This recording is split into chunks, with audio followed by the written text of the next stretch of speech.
Consider the limit of sine x divided by x as x goes to infinity. This is different than the limit as x goes to 0, which we've already seen equals 1. What do you think this limit as x goes to infinity equals? It turns out that it equals 0. This makes good sense because the top is bounded. Sine of x is always between 1 and minus 1, while the bottom is getting bigger and bigger. To formalize this argument, we need an analog of the squeeze theorem.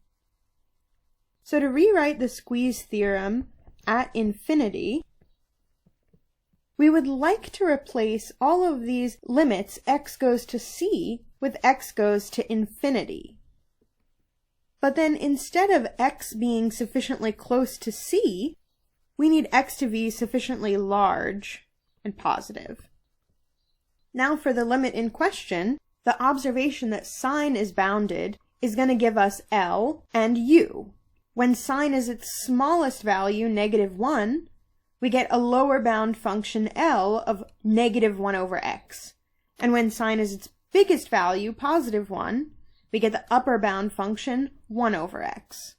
Since the limit of -1 over x and the limit of 1 over x as x goes to infinity are the same, 0, that's what the limit of f of x, which is sine x over x, also equals. This limit can also be computed by using the squeeze theorem. We have to use not only the fact that cosine is bounded by 1 and -1, but also that arctan is bounded between pi over 2 and minus pi over 2. Pause the video and try to fill in the blanks to make a lower bound and an upper bound for our target function. For the lower bound, we want to make this fraction smaller.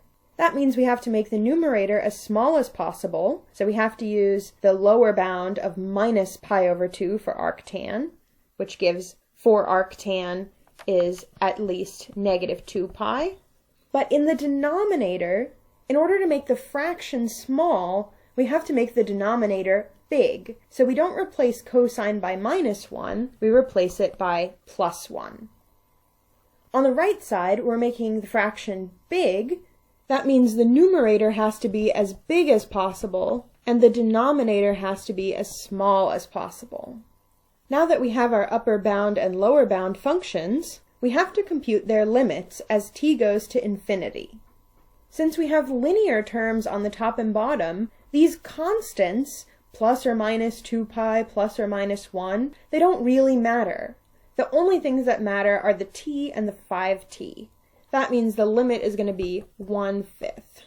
Now since we have our desired inequalities and their limits agree, we can apply the squeeze theorem to get that the original limit is just 1/5. You may encounter this kind of problem again in Math 152 when you're studying Chapter 10. Please go on to the next video where we'll talk about the connection between limits at infinity and horizontal asymptotes.